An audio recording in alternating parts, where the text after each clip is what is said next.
চট্টগ্রাম বাংলাদেশের অর্থনীতির প্রাণকেন্দ্র, প্রায় ৮০ লক্ষাধিক মানুষের বাস এখানে।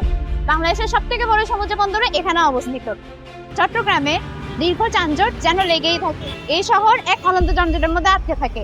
প্রতিদিন যখন শহর জাগে তখন একটি অভ্যেস শুরু হয়, দীর্ঘ সময় ধরে অবিরাম যানজটে আটকে থাকা। এটি শুধু ধৈর্যের পরীক্ষায় নয়, বরং স্বাভাবিক জীবনে চলার পথে একটি হুমকি শুরু। সংখ্যাগুলো উদ্বেগজনক। প্রতি বছর দেশের রাস্তায় হাজারো দুর্ঘটনা ঘটে।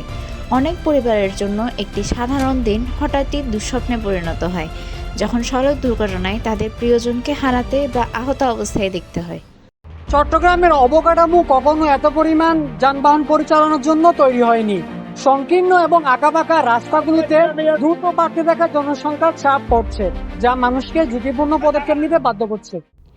এই সংকট মোকাবিলার জন্য নতুন নির্মাণ প্রকল্প হাতে নেওয়া হয়েছে। ফ্লাইওভার, আন্ডারপাস এবং গুরুত্বপূর্ণ রাস্তাগুলো প্রশস্তকরণ। কিন্তু এই প্রকল্পগুলো দীর্ঘমেয়াদী সমাধানের প্রতিশ্রুতি থাকলেও বর্তমানে সমস্যা বাড়িয়ে তুলেছে।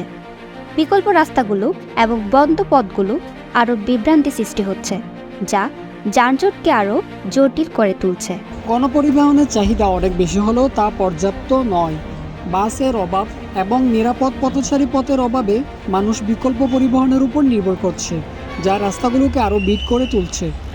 অফিস বা স্কুলে পৌঁছানোর তাড়ায় চাপ তৈরি হয়, যা প্রায় ঝুঁকিপূর্ণ সিদ্ধান্তে রূপ নেয়। এখানে শুধু চালকরাই নয়, পথচারীরাও ঝুঁকির মুখে। বিশেষ করে শিশু এবং বৃদ্ধারাও খুবই ঝুঁকিপূর্ণ।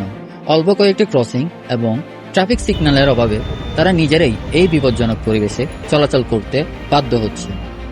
সময়টা 2018 সাল। সারা দেশে এক অসাধারণ সড়ক আন্দোলন ছড়িয়ে পড়েছিল। জনগণের প্রতিবাদে উঠে এসেছিল নিরাপদ রাস্তাগুলোর দাবি, এবং চট্টগ্রামও এর অংশ ছিল। এটি শুধু একটি আন্দোলন ছিল না, বরং মানুষের জীবন ও ভবিষ্যতের জন্য ছিল একটি দাবি। এই সংকট সমাধানের প্রয়োজন সর্বস্তরের মানুষের ঐক্যবদ্ধ প্রয়াস। চট্টগ্রামে সূর্য ডোবার সাথে সাথে শহরের রাস্তাগুলোও যানবাহনে পূর্ণ থাকে। গাড়ি ও বাসের মাধ্যমে মানুষ ঘরে ফেরার চেষ্টা করছে। এটি মনে করিয়ে দেয় যে যতক্ষণ না চট্টগ্রামের অবকাঠামোর প্রবৃদ্ধির সাথে তাল মিলিয়ে চলতে পারে, ততক্ষণ শহরটি এই জটের মধ্যে আটকে থাকবে এবং জীবন ঝুঁকির মধ্যে থাকবে। চট্টগ্রাম নগরীতে অবিলম্বে কিছু পদক্ষেপ গ্রহণ করা প্রয়োজন। সঠিক ট্রাফিক সিগন্যাল ব্যবস্থাপনা, পর্যাপ্ত সংখ্যক পথচারী ক্রসিং এবং একটি জনসচেতনমূলক প্রচারণা। যান্ত্রিকতা বেড়েই চলছে, তাই সবচেয়ে বেশি প্রয়োজন সকলের প্রচেষ্টা, জনগণের, সরকারের এবং সর্বোপরি গাড়ির চালকদের।